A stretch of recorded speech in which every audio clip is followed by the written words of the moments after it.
I hope everybody's enjoyed this amazing panel that that the team put together, or the amazing day, I should say. You've covered a lot of territory, and what we want to do in the last session, and I readily acknowledge that we are standing between you and cocktails, so we will get right down to it, is really to focus on next steps, call to action. The team here is really the folks you're going to hear from today. So I would, I guess, Nancy, turn it over to you in terms of, should we just go down the line in terms of what everybody thinks the next steps and call to action should be? Sure. I'm going to ask Mitch to kick off this conversation. He Okay. has some talking points we've put together that kind of summarizes the overall, and then we can throw it open. Is that okay? Absolutely. Okay. It's your show. Well, good afternoon, everybody. When I introduced this symposium, or started the symposium this morning, I mentioned we would get back together this afternoon to talk about sort of what the next steps are, and what certainly Nancy and my vision was when we were sitting down one fateful afternoon and came up with the concept of actually raising the awareness of the market in general for life sciences, but particularly with the developer market, and hence the reason we are here today. So to continue the process, what we've envisioned is a development group referred to as New York Builds Bio. And this would be an organization that would continue the legacy of what we started today with keeping this community of life sciences and the development community working together to continue the process of raising the awareness and raising the standards for which biodevelopment could continue on in New York City. So the idea would be to set up the organization. It would be membership driven. The mission, and I'm going to read this because again I don't want to screw it up.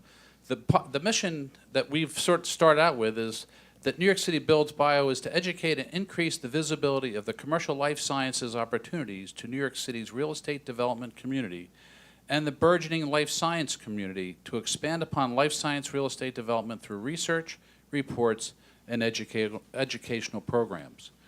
And one of the things that, I think we had a very successful symposium today. I believe that everyone that participated and was here to witness got something out of it. Part of what we want to do to continue this process is seek your feedback and get your ideas of how we could continue this process in a meaningful way so that we can promote the industry on a continuous basis. And do you want me to continue, or nobody wants to hear me talk? That's a good introduction. Very good. So just... Don't we think he's good? He's very good. Yes. 41 years of practice. So But- just some of the activities that could be involved in what you were saying, those three big buckets of research, reports, and programming.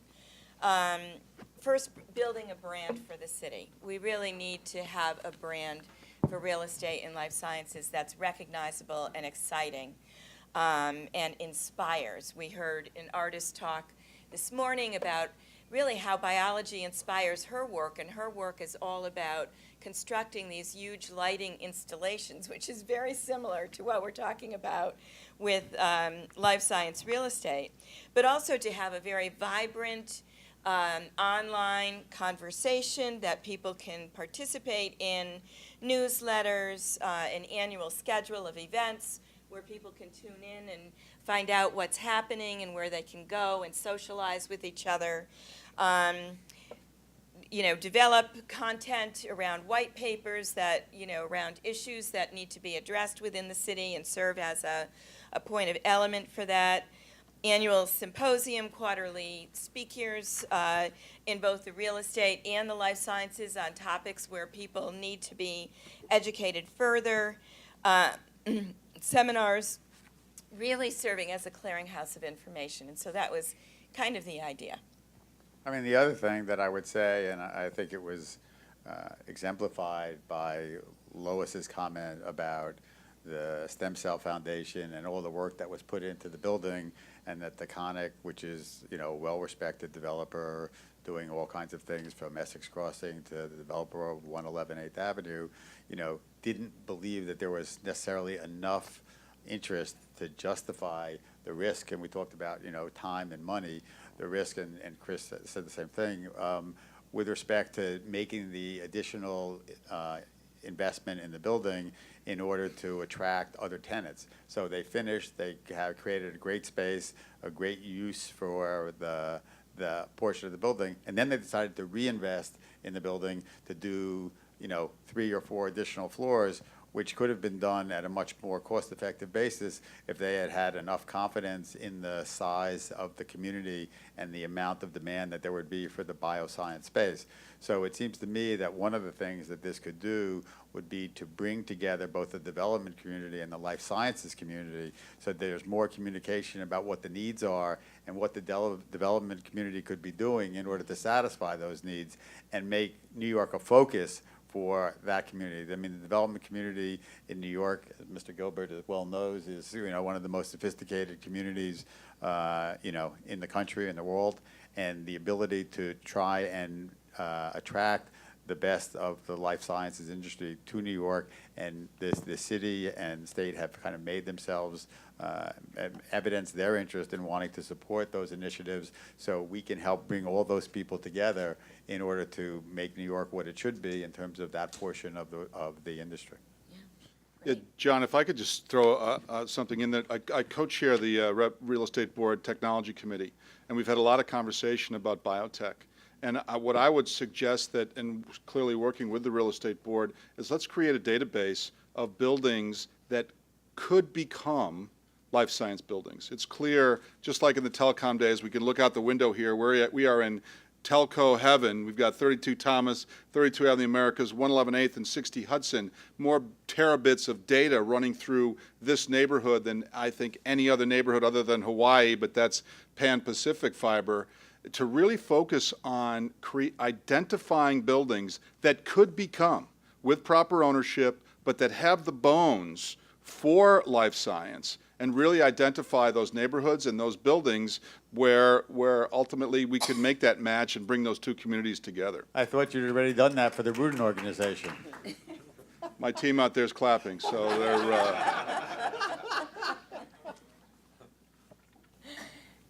Agreed. I mean, that's really what we started to do when Heinz asked us to work with them, is to evaluate their portfolio as to what specific buildings, could work for them. And every building is going to be different, obviously, but the first one we evaluated had a minimum number of square feet which needed to be developed in order to make it financially feasible. But once you reach that threshold, it was a home run when you're basically compared to office space, life science versus office. I mean, I think what I'd say is I've also talked to lots of members of the development community, and one of the stumbling blocks has been that the significant investment in infrastructure that you need to do for a life sciences building as opposed to even a first class, Class A building. And I think making that connection so that there's a better understanding of the depth of the community that's available and that can justify making that investment is really important, both for the development community and for the lending community, because the lending community is going to have to underwrite it to determine that, in fact, they're going to justify making a loan as a life sciences building as opposed to an ordinary office building. I think Mitch has a great answer to that in terms of making the staged investment. Exactly right. So Chris Horch touched on the last panel, and you can bridge the gap by making scalable investments. So when you make the decision up front that you want to be able to accommodate a different occupancy type, in this case life sciences, the question is, what's the incremental minimum investment you have to make? So you oversize the condenser water riser. You don't need to put in all the capacity. You don't need to put in the cooling towers. What you want to do is plan so that in the future, should that tenant come to fruition and that occupancy come to fruition, that you have the ability and the plan to expand, but don't invest up front for all the capital, because you just don't need to. But the most important thing is planning. And if that's something that the building and the landlord thinks they should do, The time to invest is when you're making that initial investment. Don't do it twice. So that means they need to have the right mechanical, electrical engineer and the right It architect. never hurts to have the right team up front. I would say that it needs to be an interdisciplinary team, and you heard Kent say this earlier, that the amount of things that are going on. You were negotiating 3 leases. He was doing conceptual design for 3 buildings. We were, visiting instrumentation companies. I mean, there's a whole level of layers of things that are going on when you're building out a facility like this or even planning for it. And so it is really important to have a Hunter Roberts perspective, on how am I going to get stuff, construction equipment up the building and things like that, involved in the conversation right from the beginning. It helps you avoid a lot of mistakes. I'm sure you've experienced this before, Jim, right? Yeah, well, I mean, Mitch hit on it, right? It's the economical ones that we can put in the bones, call it, right? So it's the lines, it's the vertical lines that are going to inhibit the other tenants that are in there. And when to put the piece of equipment on later on, yes, it's a cost. It's not a great initial cost for the landlord, but it's the cost of the tenant work. So I mean, that's the smart way to do it. I tell you, one of the things that I learned here today, I thought that there's another opportunity besides focusing on the real estate, right? I heard Tommy Craig of Hines brought it up that. What about, right, like we hear J-Labs, they're part of Johnson & Johnson. What about all of the pharmaceuticals that existed that were huge in New Jersey, whose market has shrunk down over there, that's got that workforce that's out there? But what about partnering with them to come in and make an investment with a landlord in here to really create that incubator space that's needed here? I think that's a huge potential. Yeah, that's interesting. Yeah, we should get the farmers involved, no question. John, did you have something? I was just going to add, I think one of the more important things is to continue to maintain visibility with the city and the state, to make sure, because one of the biggest hurdles, and you've heard it a number of times today, is the financial hurdle, right? The initial investment, and to be able to they've begun to incentivize the industry in the city and the state, and to make sure that they continue that support, so that the landlords and owners feel incentivized to make those investments, because it is a little bit more challenging in the urban environment than it is in other environments around the United States right now. And maintaining that support in the city is going to be key. Right. Well, we've got a partner in EDC that's got $500 million laying on a table right now for a developer and an academic partner, right? I mean, there's a couple quirks in that RFP. Oh, yeah, there's that. That's just for wordsmithing, John. Yeah, exactly. I would say that I've also had, biotech companies bioscience companies from outside New York who are looking where they're going to locate particular facilities or where they're going to expand, and whether or not New York is user-friendly enough and has sufficient incentives to induce them to come here as opposed to going someplace else where they have choices about where they're going to locate is important. So staying on top of our governmental representatives in terms of what they're doing and how they allocate the cash and how they make it available, and the ease of the process of getting those monies available, I think is important to everybody. Yeah, absolutely. Yeah, but certainly the fact that the EDC has stepped up to the plate with the RFEI that they issued is clear direction to everyone, both in the city and outside, that they are here to play a serious game. And it's incumbent upon all of us to step up to the plate as well and make sure that we coordinate our efforts and take advantage of that. I mean, it's a lot of money, but it's also the fact that they have shown such expressed interest in making New York City the next bio capital of the world. And we're all here to help. That's right. Any ideas from the audience? I think there's a question right there. Please. Hi, my name's Nicole McKnight. I'm Managing Director of BioLabs New York and Head of BioLabs at NYU Langone.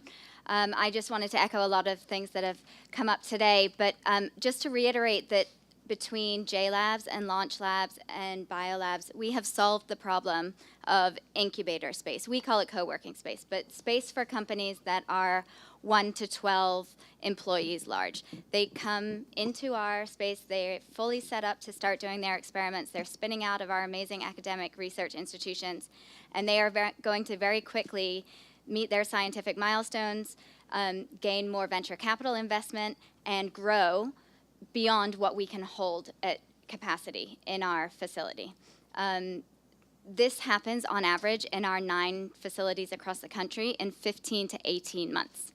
So I just want to really light a fire and say that this needs to be happening like right now, or actually a year and a half ago, because you Now are you going. sound like Nancy.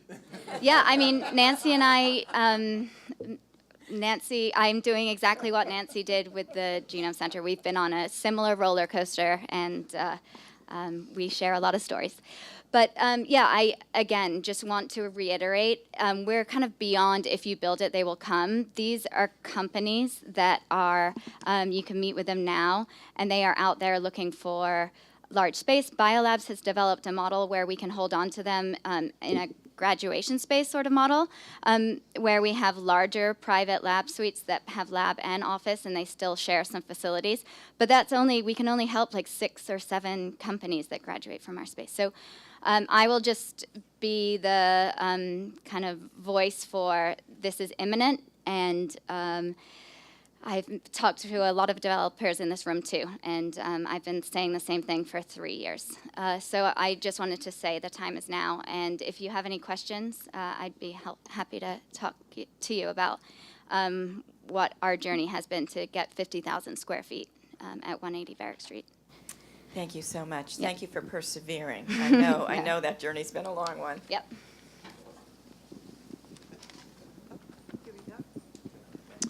So, Nancy, I think you hit on a point. I think New York City needs a brand for the life science, and I was struck by one of the panels. They made the point that life science, what's unique in New York, maybe a bit different than Boston and other places, is the combination of life science, design, and industry. So I think that could be part of the brand. And I also think you could, some might argue this, but you could say New York created live, work, and play. I mean, that's what New York's about. So if you combine those two, I think we can wordsmith into it a great brand that would That's a be great successful. idea. You guys like that? We do. Spec rates to Steve Gifford.